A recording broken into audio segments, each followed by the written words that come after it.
Bonjour, bienvenue au point presse du team Savéol. Vous savez très certainement, malheureusement, que Samantha Davis, sur son bateau Savéol, a dématé hier soir. À mes côtés, il y a Xavier David, le team manager du bateau Savéol, Denis Euro, le directeur de course. Et puis pour joindre Samantha Davis, à mes côtés, il y a aussi Matthew Pryor pour discuter, parler en anglais avec Sam Davis. D'abord, les faits. Xavier, que s'est-il passé sur Savéol? Hier soir, un petit peu avant 20 h, Samantha a prévenu la direction de course que son bateau venait de démater. Elle était au largue, avec des conditions assez dures. Le vent moyen était entre 20 et 30 nœuds, mais avec des surventes à 35-40 nœuds. Elle était justement dans un grain à l'intérieur du bateau et elle était en train de se préparer pour sortir, pour aller prendre un troisième riz. La configuration était donc 2 riz trinquettes. La mer était très cassante à ce moment-là. Elle a, au moment de sortir, entendu un grand choc. Et elle s'est aperçue immédiatement que son gréement venait de partir à la mer, c'est-à-dire le mât et les voiles en totalité, sous le vent à bâbord. Xavier, je vous coupe. On reviendra après dans un instant sur d'autres précisions, mais nous sommes en direct avec Samantha Davis sur le bateau Savéol. D'abord, première question, elle est simple. Samantha, comment allez-vous en ce vendredi matin?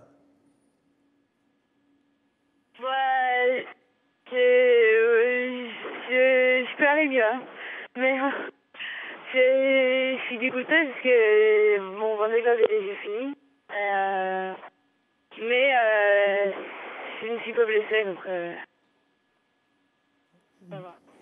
Bon, le moral, c'est pas fort. Est-ce que tu peux nous préciser, Xavier l'a expliqué, la mer était difficile, très difficile, et il y avait du vent. Oui, il y avait, en fait, je venais de passer le fond, qui était difficile. Le plus qu'on était, je pense pour Tanguy et moi, c'était plus dur pour les autres. Ça a pris un petit moment, et là, je venais de passer, finalement, j'étais sur le tribord à Mior. Et en fait, au passage du front, il y avait quasiment pas de vent. Donc c'était hyper dur parce qu'il y avait des moments où il y avait 30 nœuds et des moments où il y avait 5 nœuds. Et là, ça allait mieux parce que ça a commencé à s'établir. Mais pas encore super fort. J'avais entre 25 et 30 nœuds.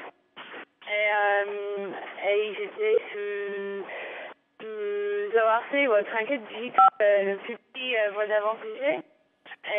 Et de qui était, j'étais un peu sous-toilée, mais je navigue un peu comme ça depuis le départ parce que je voulais pas prendre des risques. Et j'étais largue. Le problème, c'était qu'il y avait beaucoup de mer, donc on pouvait pas aller vite non plus. Et les bateaux, ils sautaient un peu vague. Et puis, j'ai eu le premier gros vent qui arrive. Et dans le vent, j'avais 40 nœuds, donc ça a accéléré pas mal.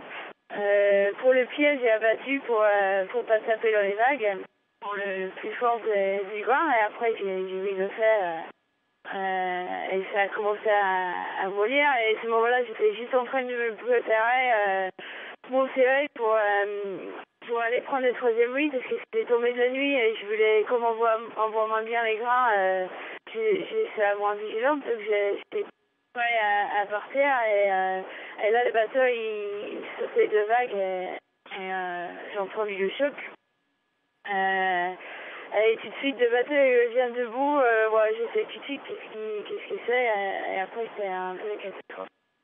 Oui, et là, à cette heure-ci, tu fais route, c'est confirmé, vers Madère? Oui, j'ai fait route.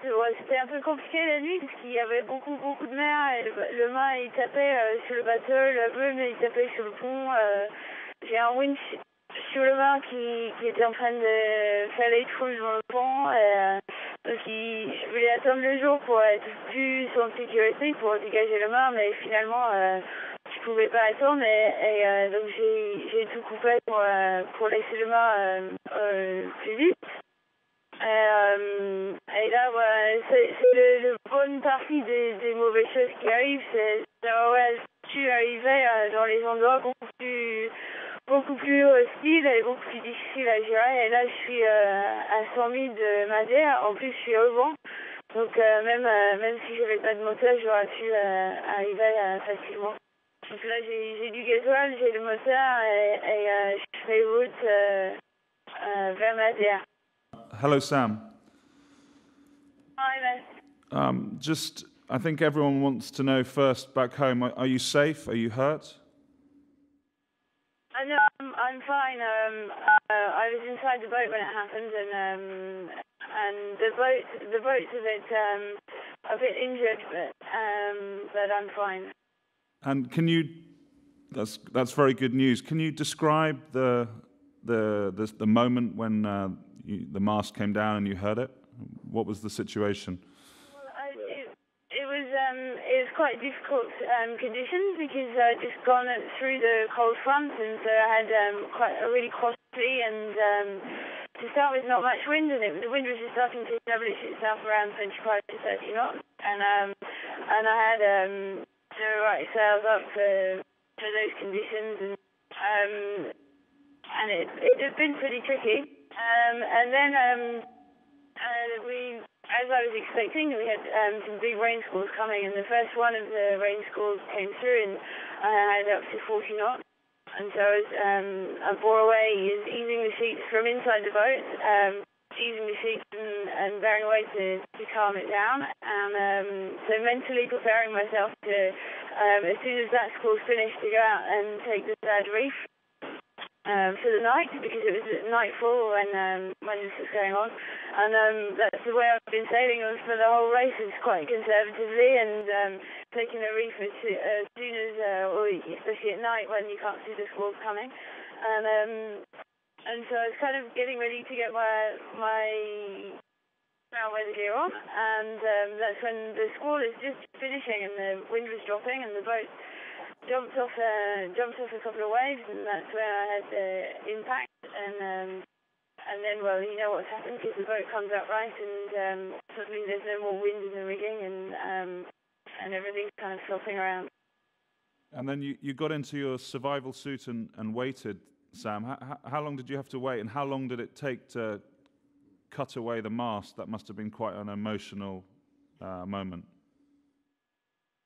The hard thing is that when the mast falls down, it falls to leeward, and so the boat's being pushed on top of the mast, and so I could hear the mast rubbing against the hull, around the whole of the side of the hull and under the boat, and so I knew that it could damage the hull if I was unlucky.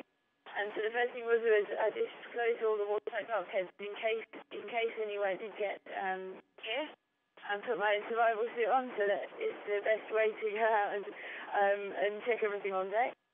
And in the time that this happened, and the boat spun around as I expected it would, so that the mast windward of the boat and acting more like a sea anchor. But the trouble was, there were a lot of really big waves and breaking waves, and they were pushing the mast of the boom into the deck and into the hull still. And the mast, everything was moving a lot, like around 2 meters. And so it was really, and there was still a lot of wind in the mainsail attached to the boom, and so every time there was a big gust, the boom was kind of lifting off the surface of the water. So to start with, I didn't want to go outside in case ever the boom got caught by the wind, or in case it made a big jump. So I wanted to wait to see exactly how the whole situation was going to establish itself before I took any chances to go on deck. Sam, we know what a skillful sailor you are, and we're sure you're taking care of yourself, and I think you're on your way to Madeira now, about 100 miles under motor. But I just wondered, do you have a message for back home for Roman and Ruben? I've already spoken to them, so that's okay. But it's more a message for the whole of my team, and it's really disappointing. It's only 6 days into the Vendée Globe, and my Vendée Globe is finished. We've got another adventure to get Sabriel back home to France, and get her sailing again as quickly as possible. But it's just a big message that I'm not the only one that I think is really, really disappointed today. And for all of my team and fairness on the globe, and it's just gutting. For it to finish like that so early after such amazingly good hard work from everyone in the Saviol team and from all the support and everything from all of my sponsors. Sam, good speed to Madeira, and we'll speak to you soon.